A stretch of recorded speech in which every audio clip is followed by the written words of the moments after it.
তো কিছুই ছিল না, কিছুই একদিন ছিল না, শুধু জলে জলে জলে জলে জলে জলে জলমগ্ন দুনিয়াখানা।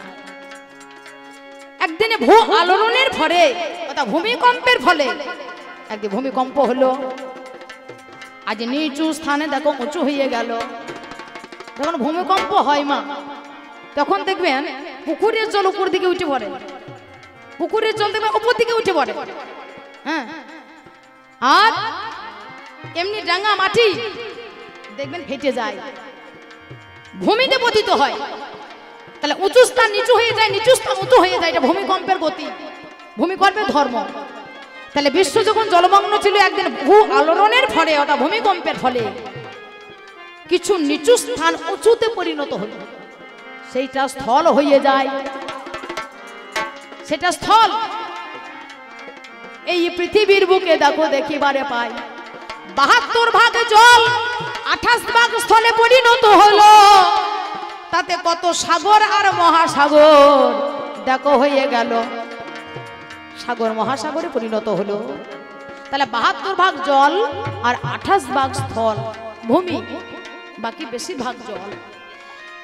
ভূমিতে কিছুই ছিল না সৃষ্টি, শুধু জলে একটা জলজ প্রাণীর জন্ম হয়েছিল, নামে যার অ্যামিবা নামক প্রাণীর সৃষ্টি হয়। আস্তে আস্তে আস্তে দেখো সেজন বড় হয়। এই অ্যামিবা এমন বস্তু তার মরণ নাই, যদি একে কাটা হয় তবে দুটো খণ্ড হয়ে যায়, য খণ্ড করবে তো খানা অ্যামিবা সৃষ্টি হয়ে যাবে। লক্ষ লক্ষ বছর কিন্তু ওই অ্যামিবা রূপেই পতিত হলো। আবার সেই অ্যামিবা রূপ পরিবর্তন হলো, পরিবর্তন হয়, আবার লক্ষ লক্ষ বছর অমনি কেটে যায়। লক্ষ লক্ষ বছর পরে হয় অল্লসারে পরিণত হয়ে যায়। অল্লসার হয়ে থাকলো বটে, আবার কিছু বছর পরে ডাইনোসারে হয় পরিবর্তনে। দেখো বিচার করে ডাইনোসার অল্লসার পরিণত হলো, আস্তে আস্তে তার ক্রম পরিবর্তন হয়। সেই ক্রম পরিবর্তনে দেখো আবার মানুষের আকার নেয়, মানুষের মতো আকার হলো। কোন মানুষের মতো হয়ে গেল? যাকে বলে বর্তমানে গরিলা জাতি হলো। ওই গরিলার মনে হয়, হ্যাঁ, তার হয়ে গেল। চার পায়ে হাত, তো চার পায়ে হাঁটতে হাঁটতে এরা কিন্তু আস্তে আস্তে আস্তে আস্তে একটু হাতটাকে তুলতে শিখল, হাঁটুর নিচে হাতে পড়ে গেল। কিছুদিন এইভাবে চলিতে শিখিল। এইবারে এইভাবে কিছুদিন যায়, আবার কিন্তু নিজের চেষ্টায় হাত উঠিয়ে দেয়, হাঁটুতে পড়লো হাত। আবার কিছুদিনে দেখো এভাবে চলিল, আর একটু বাবা দেখো হাতই উঠাইল। এইভাবে চারবারে পরিবর্তন হয়। পুনরায় দেখো হাতে উপরেই উঠে যায়, উরু দেশের নিচে পরে হাতি ওরে ধন। তারপর নিজ কর্ম করিল, এখন স্থাবর জঙ্গমে সৃষ্টি হয়ে গেল। এইভাবে ভূমিতে পরিণত হলো। আজ বিজ্ঞানের কথাই আমি তোমারে বানাই, এটা সব জাতি আজ বিশ্বাস করবে। হাই, এটা বিজ্ঞান বিশ্বাস করবে ওরে ধন। ইসলামে এই কথা বিশ্বাস করিবে। এখন যত যত ধর্ম আছে ভবেরই বাজারে, আর এই কথা সবাই দেখো দেখো বিশ্বাস করে। আর তোমার কথা শুধু হিন্দু ছাড়া আর কেউ জানে না, আর কেউ জানে না। আমার কথা সবাই জানে। তোমার রামকে শুধু হিন্দুই মানে, তোমার কৃষ্ণকে শুধু হিন্দু গণেই মানে। আর আমার বিজ্ঞানে হিন্দু, মুসলিম, জৈন, খ্রিস্টান, মুচি, মেথর, অজ্ঞ, দরিদ্র, ধনী, গরিব, যেখানে যত যত যত ধর্ম, যত প্রজাতি আছে, আমার বিজ্ঞানকে মানতেই হবে। আমার বিজ্ঞানে ছাড়া কোথায় যাবে?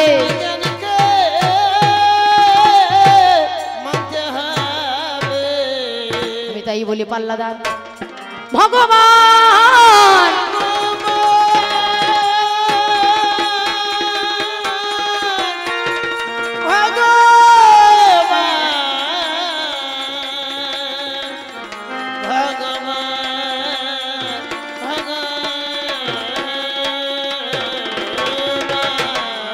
ভগবান বলে গেল আমি সৃষ্টি করতে পারি তুমি শুনে চলো। তুমি যে আমায় জন্ম দিয়েছ এটা কি প্রমাণ আছে? ভগবান যে আমায় সৃষ্টি করেছে তার কি প্রমাণ আছে? আমার সৃষ্টির কারণে মূলে কি? প্রকৃতি। প্রকৃতি বলে একটা জিনিস আছে, সেটা বিজ্ঞান মানতে বাধ্য। হ্যাঁ, প্রকৃতি। হ্যাঁ, প্রকৃষ্ট প্রক্রিয়ায় পুরে যখন কর্মে রত তিনি হচ্ছে প্রকৃতি। ফুলের মধ্যে গন্ধ দিচ্ছে, ফুলের মধ্যে সুগন্ধ দিচ্ছে, ফুলের মধ্যে রং দিচ্ছে, সে কিন্তু ভগবান নয়, সে হচ্ছে প্রকৃতির খেলা। প্রকারে প্রথম আকৃতি কৃতে কৃত সম্পন্ন আতীতে তিতাব জ্বালা হইতে নিস্তার কানে তিনি হচ্ছে প্রকৃতি। প্রকৃতির প্রাকৃতিক বিপর্যয় ঘটে, কিন্তু প্রকৃতির বিপর্যয় ঘটে না। প্রকৃতির প্রাকৃতিক বিপর্যয়, ভূমিকম্প, ঝড়, জলোচ্ছ্বাস, তাকে বলছে প্রাকৃতিক বিপর্যয়। বিজ্ঞান বলছে প্রাকৃতিক বিপর্যয় ঘটে, কিন্তু প্রকৃতির বিপর্যয় ঘটে না। সেই প্রকৃতি থেকে দেখো মোদের সৃষ্টি হলো। ক্ষিতি অব তেজ মরুদ বম, এটা প্রকৃতি শক্তি হলো। ক্ষিতি মানে বলছে জল, হ্যাঁ, ক্ষিতি মানে পৃথিবী। এই পৃথিবী অর্থাৎ প্রকৃতি। বসুন্ধরা, ধরা, ধরণী, ক্ষিতি। অপ মানে জল। এই ধরণীতে, এই প্রকৃতিতে আছে জল। তেজ মানে তাপ, ওই সূর্যের তাপ, ওই সৌরশক্তি তাপ আমাদের দেহের মধ্যে এখানে আছে। আর আমাদের দেহের মাঝখানে যদি তাপ না থাকে, প্রাণ বায়ু যদি বেরিয়ে চলে যায়, তাহলে তাপ থাকবে না, তখন হবে সব মৃত্যু। আমাদের গা ঠান্ডাতে পরিণত হবে, বায়ু চলবে না। মরুদ মানে বাতাস। আমাদের শরীরের মধ্যে বাতাস শক্তি আছে, এটা আমাদের শরীরের পাওয়ার বা শক্তি। এটা ভগবান কোথায়? আমাদের শরীরে যে বাতাস শক্তি, বাতাসের পাওয়ার, এর মধ্যে ভগবান কোথায়? হ্যাঁ, আমি বললাম না ঘোড়ার ডিম। বাতাস একবার নিচ্ছি বামে শ্বাস, একবার দিচ্ছি দক্ষিণে শ্বাস, একবার দেওয়া একবার নেওয়া, আর মাঝখানে যোগ, তাও বয়। তোমারে জানাই আজ বমহতা মহাশূন্য তোমার কাছে কয়, আমাদের এই দেহের মাঝখানে জানি আছে পঞ্চ শক্তি হতে, এই পঞ্চ প্রকৃতি হতে আমার দেহর গঠন হইয়াছে। পাগল রে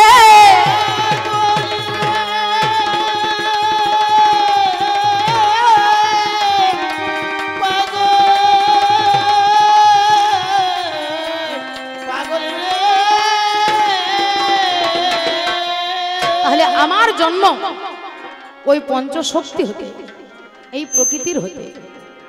আখের মধ্যে মিষ্টিকে বাদিয়ে যায়, এই প্রকৃতি দিয়েছে গো তোমারে জানাই। আখের মধ্যে মিষ্টি, আখের মধ্যে চিনি মিষ্টি, এই প্রকৃতি। তেঁতুলে টক দিয়েছে প্রকৃতি, লঙ্কায় ঝাল দিয়েছে প্রকৃতি, নিম তিতো দিয়েছে প্রকৃতি। এখানে ভগবান কোথায়? সব তো প্রকৃতির অবদান। হ্যাঁ, তোমায় কইয়ে যায় আজ তাই বলে পাল্লাদারে বলে হারিয়ে যায়। এই জগতের মাঝখানে আর কি বা করে যায়? সেই চন্দ্র জানে থ্রি পাঠিয়েছে তোমারে জানাই। নামে যার সাবমেরিন। সাবমেরিন নাম শুনেছো? হ্যাঁ, ভগবানকে বলছি ভগবান, আপনারা সবাই জানেন, আপনারা বিজ্ঞানের যুগে ছিল। সাবমেরিন কি? হ্যাঁ, একটা জল ডুবোজাহাজ। সেই ডুবোজাহাজের সাহায্যে, হ্যাঁ, সাহায্যে আমরা কিন্তু এই ভিতর থেকে আমরা বাইরে শত্রুপক্ষকে ওখান থেকে আমরা আক্রমণ করতে পারি। যেভাবে এই স্থল থেকে এই প্রকৃতির মধ্যে দাঁড়িয়ে যেভাবে আমরা বন্দুক মারি, ওইটা কিন্তু ডুবোজাহাজের সাহায্যে হয়। এটা তোমার কোন বাবা তৈরি করেছিল? এটা আমার সৃষ্টি। জলবিদ্যুৎ, তাপবিদ্যুৎ কে তৈরি করেছিল? তোমার কোন থেকে সৃষ্টি হয়েছে? কিসের থেকে সৃষ্টি হয়েছে? জানো না? জানো না? তাই বলে পাল্লাদারে বলে দিয়ে শোনা। এই জগতের মাঝখানে দেখি পারে পাই, আজ যত্ন করে দেখো আমরা ধানও লাগাই, সেই ধান যাই গো মরে কি কর্ম করিল। আজ সেইখানে কত বাবা ঘাস বাহির হলো, সেই ঘাস বাবা অতকে ছিড়বে, কীটনাশক দিল প্রয়োগ করে, ঘাস মরে গেল। আজ ধান যেত সেই বাবা দাঁড়াইয়ে রহিল, ভালো ভালো কীটনাশক প্রসার করিল, আজ ভালো ভালো ওষুধ দেখো তার মধ্যে দিল, পুনরায় ভালো আজ ধান ওগো পাই, শোনো আমার পাল্লা দাঁড়ে বলে হারিয়ে যায়। তাই বলে শোনো কোন ওগো কোন ধন, আরে বিশেষ জ্ঞানের অধিকার এই বিজ্ঞানী এখন। হ্যাঁ, জল, জল কি, জল থেকে কি হয়, জলকে ফেলে দিলে সে নিম্নগামী হবে। এটা কি, এটা দুধ, দুধ থেকে আমরা কি করতে পারি, দুধ থেকে কত রকমের আমরা মিষ্টান্ন করতে পারি, এটাই হচ্ছে বিজ্ঞান। হ্যাঁ, আমি কি বলিব ভাবির কথা, আমি কি বলিব আজ তোমার কথা, আমি তোমারে জানাই, আমি তোমায় বলে যাই। বলছে হরিনাম করতে হয়, হরিনাম সত্য, গুরু নাম সত্য, এইটুকু সঙ্গে যাবে, অসার সংসার মায়ার সাগরে সকলি পড়িয়া রবে। আহা, তোমার ভক্তগণ হরিনাম করছে, হরিনাম বলার কায়দা কত গো। হরিনাম করছে, যে বাদ্যযন্ত্রটা বাজাচ্ছে গরুর চামড়া দিয়ে তৈরি করেছে ওই খোল আর করতাল, যে করতাল দুটো বাজাচ্ছে সেইটাও আমি তৈরি করেছি। পেলে কোথায়? অর্গানটা বাজছে, অর্গানটা আমার তৈরি, পেলে কোথায়? হারমোনিয়ামটা বাজছে, ওটা আমার তৈরি, পেলে কোথায়? যেটা তোমার কণ্ঠ ঠিক রাখবে। হ্যাঁ, ওই হারমোনিয়াম দিয়ে যদি গান করা হয়, অর্গান দিয়ে যদি গান করা হয়, তোমার কণ্ঠ ঠিক রাখবে। আনস্কেলে যাবে, আবার তোমাকে ঘুরে ওই জায়গাতে আসতে হবে, তুমি যাবে কোথায়? তাই এমন একটা জিনিস ওই হারমোনিয়াম বা ইয়াম্মা বলো, হ্যাঁ, এমন একটা জিনিস আমার থেকে সৃষ্টি। বাবা হরিনাম করছে, হরিনাম করছে না তেরে নাম করছে বাবা বুঝতে পারছি না। হ্যাঁ, যত যত হিন্দি গানের সুর এনে ভরে দিয়েছে বাবা। হ্যাঁ, এর ভক্তরা হিন্দি গানের সুর গাইছে, হরে কৃষ্ণ নাম গাইছে, হিন্দি গানের সুর গাইছে, হরে কৃষ্ণ নাম গাইছে, অন্যায় অবিচার গানের সুর লাগিয়ে দিয়েছে। হ্যাঁ, পরিণাম গানের সুর লাগিয়ে দিয়েছে, পরিণাম ছবি। হ্যাঁ, আজকে সবার ঘুমে ছুটি, চোখের পাতা খুলে রাখবো, নাচে গানে ভরিয়ে দেব, হরি হরি নামে করবো। আছে এবার কিসের গান? হ্যাঁ, হরিনাম হয়েছে না পরিণাম হয়েছে? আমি বুঝতে পারছি না। অনেকজন এসে বলছে দিদি আমাকে হরিনামে সুর বেঁধে দাও, হরিনাম বেঁধে দাও। হরিনামে কি সুর নেবে? এই সুর নেবে, সুর সুর যত সুর আছে।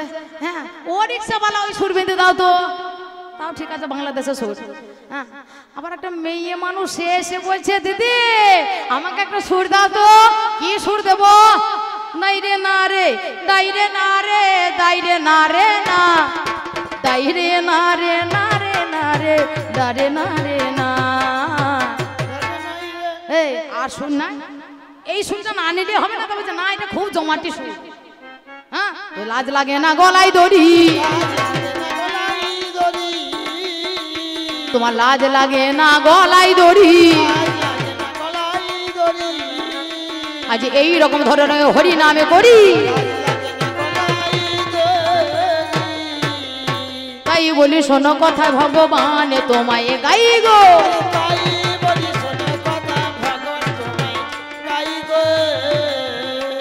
আজ কেমন ভগবান আমি দেখিবারে চাই গো,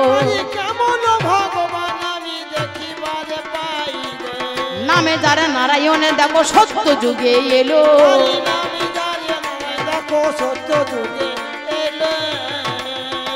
আজ নারায়ণ তুলসীকে হরণ করিল,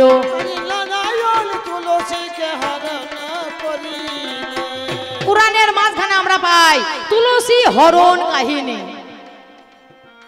হ্যাঁ, পড়েছি, আমি পড়েছি। আমি বিজ্ঞান হলে কি হবে আমি পড়ে দেখেছি। হ্যাঁ, আমি না দেখা নয়, আমি দেখেছি পড়ে। বলছে তুলসী হরণ কাহিনী। এবার কি একবার পড়ি একটু, তা দেখছি। হ্যাঁ, তুলসী নামে একটা সতী মেয়ে ছিল, তার স্বামীর নাম হচ্ছে শঙ্খচূড় দৈত্য। হ্যাঁ, সেই দৈত্য মরবে না, যতদিন তুলসী সতীত্ব থাকবে তার স্বামী মরবে না, দৈত্য মরবে না, শঙ্খচূড় মরবে না। 33 কোটি দেবতাগণ চিন্তা করলো তাহলে তুলসীর সতীত্ব নষ্ট না হওয়া পর্যন্ত তাহলে তার স্বামী মরবে না, আর তার স্বামী শঙ্কচূড় যদি না মরে তাহলে আমাদের এই স্বর্গরাজ্য অধিকার করে নেবে, তাকে হারাবে কে? এই কথা চিন্তা করে কি কাজ করিল 33 কোটি দেবতার গণ ভয়ে ভীত হলো। ব্রহ্মা বিষ্ণু মহাদেবের কাছে চলে যায়, আর ব্রহ্মার কাছেতে গিয়ে উপনীত হয়। এই তুলসী সতীত্ব নাশ করিবে হাই। ব্রহ্মা বলে আমার দ্বারাই কবু হবে নাই, বিষ্ণু বলে আমার দ্বারাই হবে ওরে ধন। নারায়ণ সেখানেতে বলিল তখন, এইবারে থেকে নারায়ণে তিনি কি কর্ম করিল? তুলসীর কাছেতে গিয়ে উপনীত হলো, স্বামীর বেশে ধারণ করে অমনি চলে যায়। এইবারে গিয়ে দেখো অমনি হাজির হয়, শঙ্কচূড়ের বেশে ধরে তুলসীর কাছে গেল। এইবারে তুলসীর সতীত্ব নষ্ট যে করিল, তখন তুলসী বুঝতে পারিল, তুলসী নারী তখন বুঝতে পারিল আমার সতীত্বকে নাশ করিল। কে কে তুমি? বলো তুমি কে? তুমি আমার স্বামী নও। বলে না আমি তোমার স্বামী। বলে না তুমি আমার স্বামী নও, বলো দেখো তোমার আসল পরিচয়। নারায়ণ শঙ্খ চক্র গদা পদ্ম এই রূপ ধারণ করে সম্মুখে দাঁড়িয়েছে। বলে তুমি এত বড় সাহস, এত বড় স্পর্ধা, তুমি আমার সতীত্ব নাশ করলে, পাষাণের মতো কর্ম করলে, অভিশাপ দিলাম তুমি পাষাণ হয়ে যাবে গো। আজ ভগবানের সঙ্গে সঙ্গে পাষাণ হইল।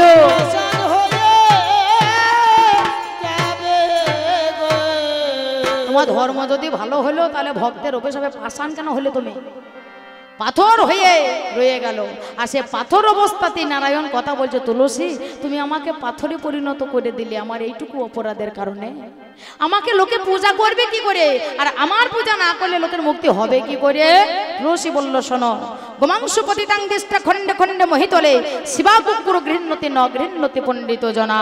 তুমি খণ্ড খণ্ড অবস্থায় তুমি পড়ে থাকবে, যারা তোমায় চিনতে পারবে ঘরে নিয়ে গিয়ে শালগ্রাম রূপে প্রতিষ্ঠা করে তোমার পূজা করবে, আর যে তোমায় চিনতে না পারবে সে তোমাকে ডিঙিয়ে চলে যাবে, তোমার উপরে প্রস্রাব পর্যন্ত করে দেবে।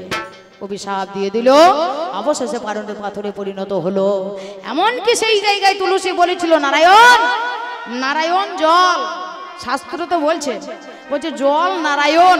হ্যাঁ, তুমি যখন এই মেয়ে মানুষের সতীত্ব নষ্ট করলে, আমি নারী হয়ে অভিশাপ দিলাম। আমাদের মতো যত যত নারী আছে পুকুরের মধ্যে জল দেখবে, আর জল দেখে জলেই জল দেবে, অর্থাৎ মেয়েরা তোমার মুখে হরি বল হরি বল, তোমার মুখে প্রসাব করিবে, এই বলিয়া দিল অভিশাপ।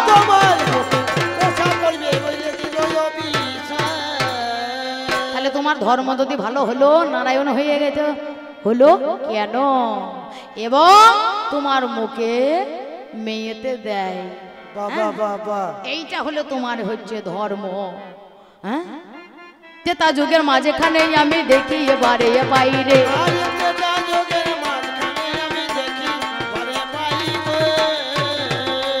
রাজা দশরথের ছেলে জানি রামচন্দ্র হয় রে,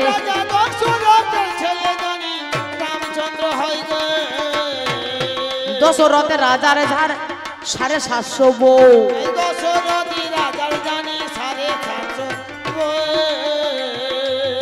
সত্য করে কথায় আমি একটু আজ কই, 750টা স্ত্রী ছিল দশরথ রাজা, 749টা, মানে একটা কম। 3টে নারী হচ্ছে প্রধানা, কৌশল্যা, কৈকেয়ী আর সুমিত্রা। এদের কারো গর্ভে একটাও ছেলে ছিল না। কোনো একটা মেয়ের গর্ভে, সন্ধ্যা নামে একটা মেয়ের গর্ভে একটা মেয়ের জন্ম হয়েছিল, যার নাম হচ্ছে শান্তা। হ্যাঁ, শান্তার একটা মেয়ের জন্ম হয়েছিল শুধু, কিন্তু ছেলের জন্ম হয়নি। রাজা মনে মনে চিন্তা করছে আমার ছেলে যদি না হয় তাহলে অযোধ্যার রাজা হবে কে? হ্যাঁ, কিন্তু মহাজন একটা কলম দিয়েছে কি জানেন? ভাগ্যে জামাই ঘরে এলো তাই শাশুড়ির গর্ব হলো,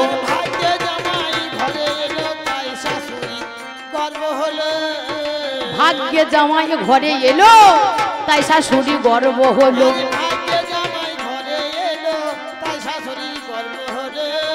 জামাই না এলে হতো না রে ভাই রে,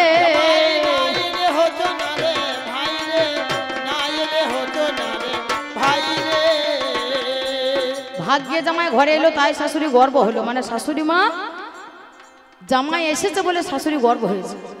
হ্যাঁ, এটা কি করে হয়? তাই বলে শোনো কথা এগো ও গুণধন, ওই শান্তার একজনের সঙ্গে বিয়ে হয় এখন। একজনের সঙ্গে বিয়ে হয়েছিল, নাম যার ঋষ্য সিংহ মণি। হ্যাঁ, ঋষ্য সিংহ মণি একটা যজ্ঞ করেছিল যার নাম হচ্ছে পুত্রেষ্টি যজ্ঞ। সেই যজ্ঞর একটা চরু উঠেছিল, চরু। সেই চরুর মধ্যে একটা ফল দিয়েছিল যার নাম কলা। সে কলার ভিতরে একটা ফল দিতে হয়। হ্যাঁ, সেই ফলটা ঢুকিয়ে দেবে আর যজ্ঞ করবে। হ্যাঁ, আর সেই যজ্ঞের ফলে সেই কলাটা থেকে সেই ফলটা বার করে খেলে পরে বাজা মেয়েরও বাচ্চা হয় বলছে। সেই ফলটা বা কি বা নাম হলো বলো আমার ভগবানে তুমি খুলে বলো। যে জিনিসটা তোমার 3 মাতা খেয়েছিল আর তাহা থেকে 4 ভাইয়ের জন্ম দেখো হলো, সেই ফলটার নাম কি হলো? সেই ফলটার নাম কি হলো? বিচার করে আমায় বলো।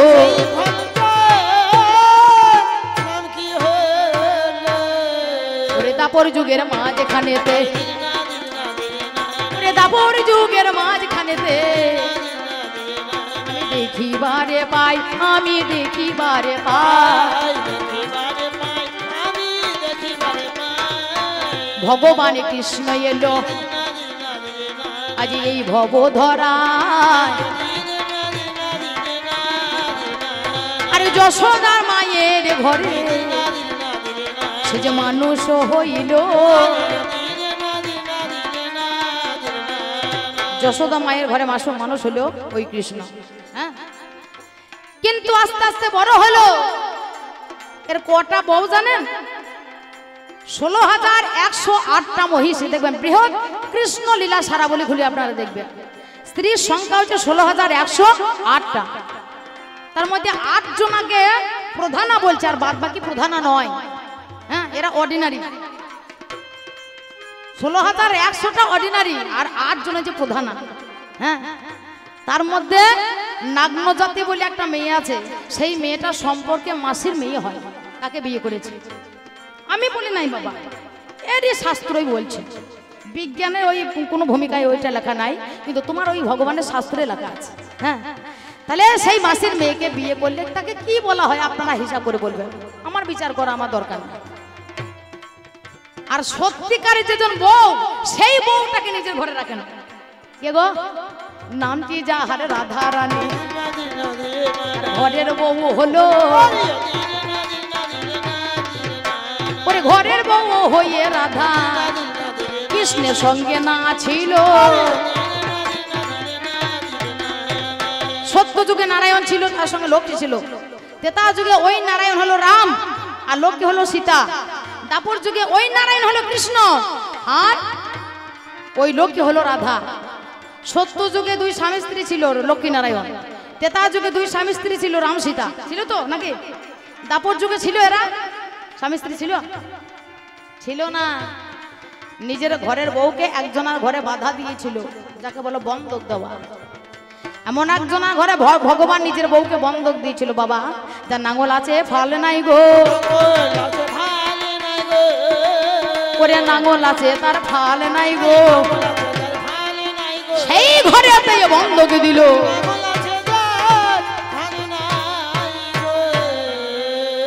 যাকে বলে হিজড়ে। আয়ান ঘোষ ছিল হিজড়ে, সে ছেলেও নয় মেয়েও নয়। কথাই বলে কাঁসাও নয় পিতল না, ঠিক যেন ভরণ। আর ছেলেও নয় মেয়ে নয়, হিজড়ে হিজড়ে।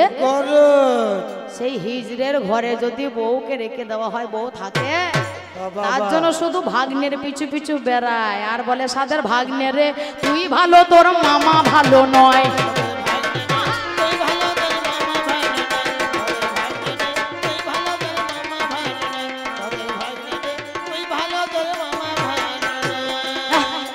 এ ভগবান যদি ভালো হলো তাহলে এখানে বললো ভাগ্নে গেল গাই তো হাতে মামি বাছুর ধরতে যায়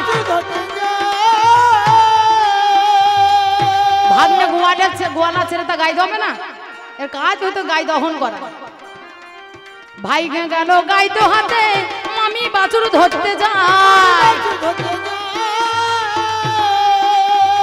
ওরে গায়ের বাটে দুধ না পেয়ে ওরে গায়ের মাঠে তারপরে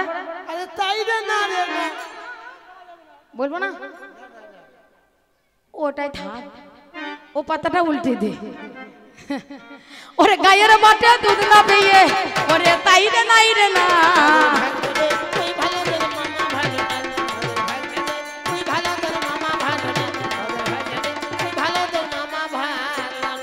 তাই বলে শোনো কথাই আমি তোমারে জানাই এই জায়গায় দাঁড়িয়ে তোমায় জিজ্ঞাসিয়া যাই ভগবানের নারায়ণ হইয়েছে যে হলো নীলবর্ণ তাহার রঙে দেখো হলো তেতা যুগের মাঝখানে রামে হয়ে যায় নীলবর্ণ দেখো তারে কবু ছিল নাই ওই বর্ণ দেখো বাবা শ্যামল বর্ণ হলো দাপর যুগে কৃষ্ণ দেখো জনমল বিল সেই হলো কালো বর্ণ তোমারে জানাই নীলবর্ণ শ্যামল বর্ণ তখন ছিল নাই কলি যুগে গৌর হরি রূপে যখন হলো তখন হলো গৌর বর্ণ কে জানে না বলো নীলবর্ণ শ্যামল বর্ণ কবু ছিল নাই কালো বর্ণ গৌর রেডে তবু ছিল নাই চার যুগে তোমার দেখি চার বর্ণ হলো ওই যে চার বর্ণের তাৎপর্য কি আমায় খুলে বলো আমার জিজ্ঞাসা রইল আমার জিজ্ঞাসা রইল বিচার করে বুঝাইয়ে বলো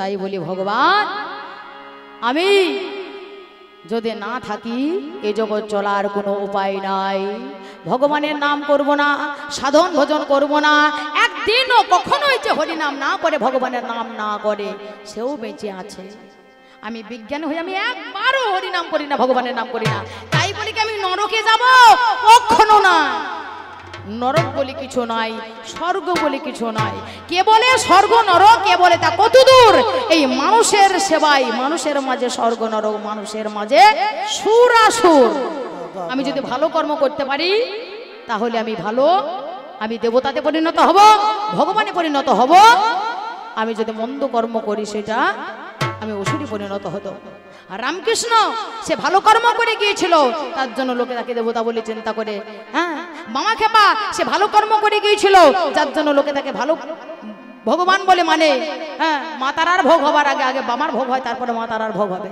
হ্যাঁ তাহলে আমার কর্মটাই হচ্ছে শ্রেষ্ঠ জন্ম হোক যথাযথা কর্ম দেখো আগে আমি এসেছি কোথায় হইতে আজ কাল আমি ছিলাম বীরভূম জেলায় হ্যাঁ বীরভূম জেলায় মৌরেশ্বর থানা হ্যাঁ গ্রামের নাম হচ্ছে শিবপুর সেখান থেকে আমি বাইকে করে আসলাম আমরা তিনজনই বাইকে এসেছি আমার যে পাল্লাদার সেও এসেছে বাইকে হ্যাঁ সেও বাইকেই এসেছে সে বাবা হেঁটে হেঁটে আসে না এসে উড়েও আসে না সে আমার বিজ্ঞানীকেই নিয়েছে বাবা তেল না এবার কি করবে দাদা কি হলো তেল ভরতে হবে তেল না হলে চলবে না তো বলছে তাই চলো নাকি হ্যাঁ বিজ্ঞানী তেল আছে তলায় মাটির তলায় আমি সেটা নিয়ে এসেছি মাটির তলায় তেল আছে মাটির তলায় সোনা আছে মাটির তলায় বাবা কয়লা আছে আমি তো নিয়ে এসেছি তবেই তো তুমি জেনেছো হ্যাঁ তেল ভরলো বাবা চলে এলো রাস্তা কোন দিকে আমি তো বুঝতে পারছি না লোকেশন লাগিয়ে দাও মোবাইল লোকেশন লাগিয়ে দিলাম কোন দিকে যাব হ্যাঁ বেলগ্রাম এই দিকে ভগবানকে জিজ্ঞাসা করলে কি বলতো ভগবান দেখাই দিত না হ্যাঁ আমার বিজ্ঞান জানাইবে চোখে আঙুল দিয়ে সে দেখাইয়ে দেবে